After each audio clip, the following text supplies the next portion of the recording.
Morning. Thanks very much for having me here. I'm just going to start with a little bit of context for the digital marketing industry in Australia. So these are stats from the IAB and PwC. There was a good few years of growth for digital, sort of 2016, 2017 into 2018, nice double-digit growth, and then it kind of petered off a bit. People freaked out, went, okay, we've hit the ceiling, digital's not going to grow anymore.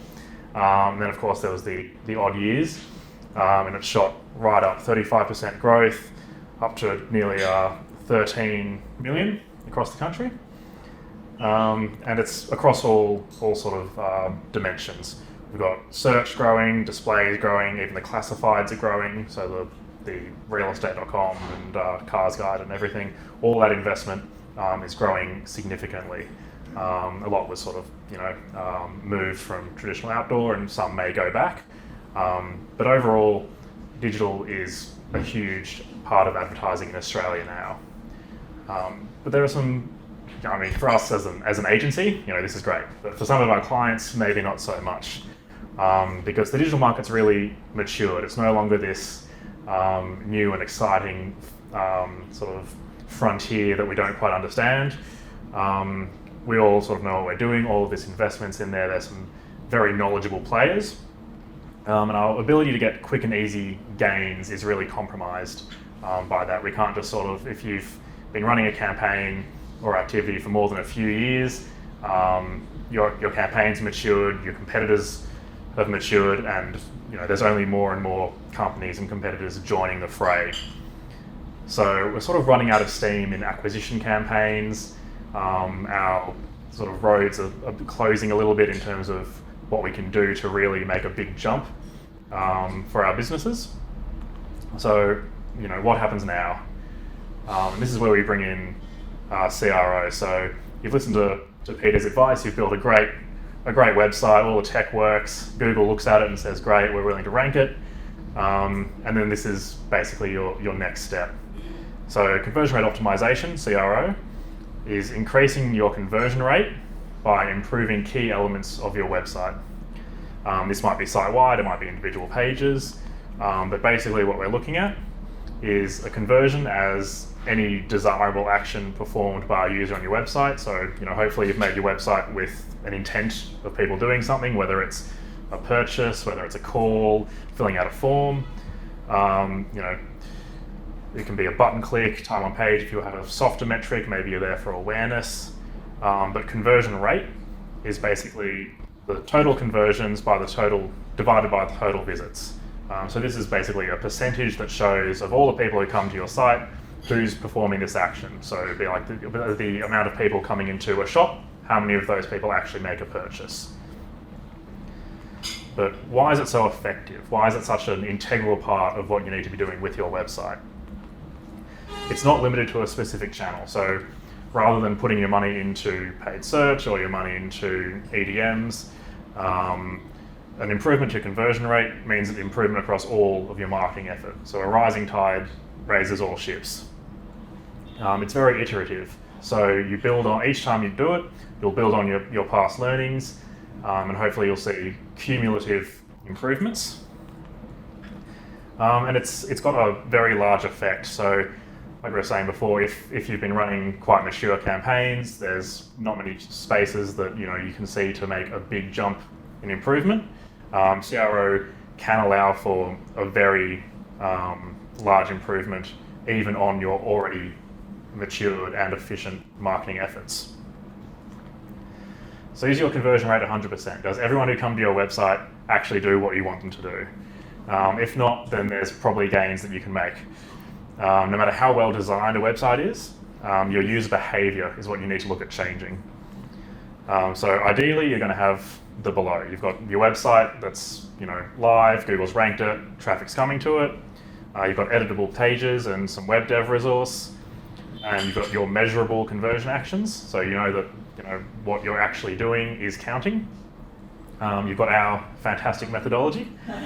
And even with a few of these, you can still start testing. So you don't necessarily need to have all of these at once before you begin, but you probably will need to have all of them by the end. So when we're looking at site design, sort of have to ask who designed your website and how. So was it a designer that sort of decided to come in and say, here's what I learned in uni 15 years ago, and that definitely still holds up? Was it a developer who came at it from a purely tech standpoint and wanted to, make it as fast and efficient as possible without paying much attention to what it actually looks like? Was it the brand manager who came in and said, okay, well, here's the 30-page brand playbook and every button needs to be the same color? Or was it the CEO who said, you know what, I call the shots here and I want it to look like this? Ultimately, all of these are very sort of opinion-based. That's how we end up with the HIPPO, the highest paid person's opinion. And really, we need to be using data. We need to be using the numbers and the solid maths to make informed decisions and actually drive those results that we want from our website. So in terms of our methodology, the big thing to know is the outcome before we start testing. So a lot of the trap I think people fall into with something like CRO is that they'll sort of put together a plan and say, oh, okay, well, we need to test, so that means we need to get the developer on board and wait the 3 months for his past tickets to clear, and then get a designer in and speak to them and make the page and put it live and hope it all works. But there's a lot of steps you can do before even speaking or even thinking about coding and development, and that is sort of what we look at. So first of all is doing some research. So what do your customers like? You can look at reviews, you can look at how they're acting on the website, putting heat mapping on, and you can look at what competitors are doing. How have they designed their websites? Can you sort of steal a bit from the work that they've done previously in CRO? What do they like? What do you like about their sites? Data and tech. So you're building a hypothesis. You're using your source of truth to say, okay, well, here's what our current conversion rates are. Here, maybe your mobile conversion rate's higher, maybe it's lower, maybe there's something very specific you need to be focusing on. And then using your data from your heat mapping and your user tools, where are people clicking?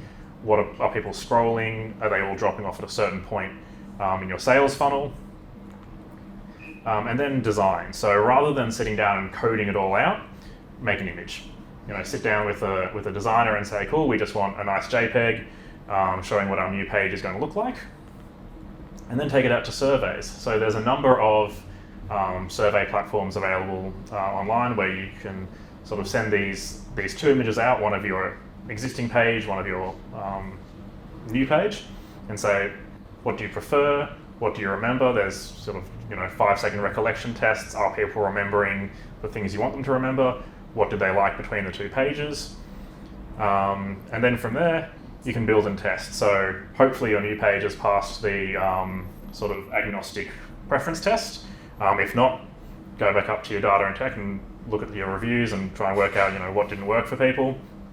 But then you start to run a traditional CRO campaign. So that's when you build your new page and you'll run an A/B test, a split traffic test of some sort. Again, try to reduce bias as much as possible. And from there, you'll be saying, okay, cool, well, we did all this work beforehand. We are very confident that now that we've got the developer on board and we're putting it live, that we are actually going to see these results.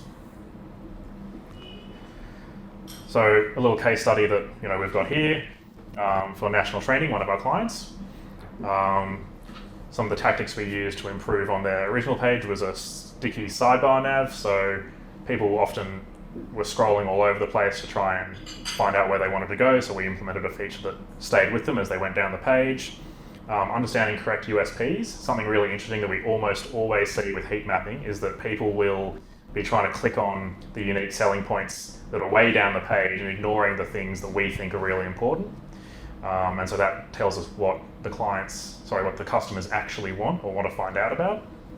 And the promotion of price points, often if people don't see what they want up front, they're just going to leave. If there's too much confusion, they don't really stick around, and they definitely won't go further down the funnel. And the improvement we saw here was a 35% improvement in the conversion rate. So what that ultimately means is if you cast your minds back to all of those dollars that are being spent across the board in digital advertising, each one of those dollars spent is now 35% more effective everything going into, on average, so everything going into paid search, going into your organic website build, your EDMs, display, everything else. When people come onto the website, on average, they're 35% more likely to do what you want them to do to make that purchase. So once you've got all your marketing efforts out there, CRO is really the next step in making them all deliver what you want. And yep, that's me. Thank you.